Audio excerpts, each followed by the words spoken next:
న్యాయాధిపతులు 10వ అధ్యాయము.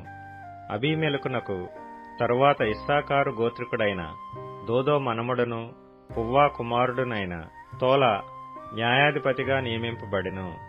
అతడు ఎఫ్రాయిమీల మన్యమందలి షామీరులో నివసించినవాడు. అతడు 23 సంవత్సరములు ఇశ్రాయేలీలకు న్యాయాధిపతి అయ్యుండి చనిపోయి షామీరులో పాతిపెట్టబడెను. అతని తరువాత గిలాదు దేశస్థుడైన యాయీరు నియమింపబడినవాడై 22 సంవత్సరములు ఇశ్రాయేలీలకు న్యాయాధిపతిగా ఉండెను. అతనికి 30 మంది కుమారులుండిరి. వారు 30 గాడిద పిల్లల నెక్కి తిరుగువారు. 30 ఊర్లు వారికుండెను. నేటి వరకు వారికి యాయీరు గ్రామములని పేరు. అవి గిలాదు దేశములోనున్నవి. యాయీరు చనిపోయి కామోనులో పాతిపెట్టబడెను.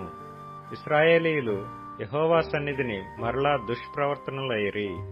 వారు యెహోవాను విసర్జించి ఆయన సేవ మానివేసి బయలులు, అష్తారోతులు అను సిరియన్ల దేవతలను, సీదోనీయుల దేవతలను, మోయాబీయుల దేవతలను, అమ్మోనీయుల దేవతలను, ఫిలిష్తీయుల దేవతలను పూజించుచూ వచ్చిరి.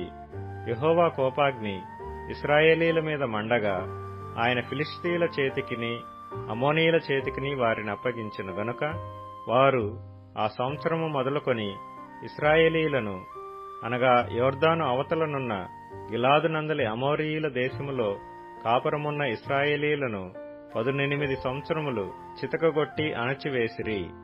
మరియు అమ్మోనీయులు యూదా దేశస్థులతోనూ బెన్యామీనీయులతోనూ ఎఫ్రాయిమీయులతోనూ యుద్ధము చేయుటకు యోర్దానును దాటిరి గనుక ఇశ్రాయేలీలకు మిక్కిలి శ్రమ కలిగెను.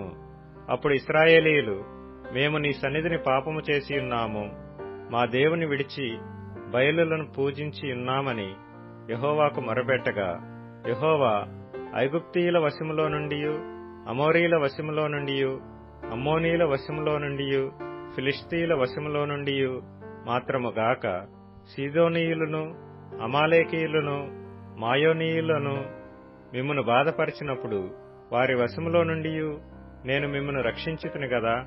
అయితే మీరు నన్ను విసర్జించి అన్యదేవతలను పూజించితిరి గనుక నేను ఇకను మిమ్మును రక్షింపను. పోయి మీరు కోరుకొనిన దేవతలకు మొరపెట్టుకొనుడి. మీ శ్రమకాలమున అవి మిమ్మును రక్షించునేమో అని ఇశ్రాయేలీలతో సెలవిచ్చెను. అప్పుడు ఇశ్రాయేలీలు, మేము పాపం చేసి ఉన్నాము, నీ దృష్టికి ఏది అనుకూలమో దాని చొప్పున మాకు చేయము, దయచేసి నేడు మమ్మను రక్షింపుమని చెప్పి యెహోవాను సేవింపవలనని తమ మధ్య నుండి అన్యదేవతలను తొలగింపగా ఆయన ఆత్మ ఇశ్రాయేలీలకు కలిగిన దురవస్థను చూచి సహింపలేకపోయెను. అప్పుడు అమ్మోనీయులు కూడుకొని గిలాదులో దిగియుండిరి.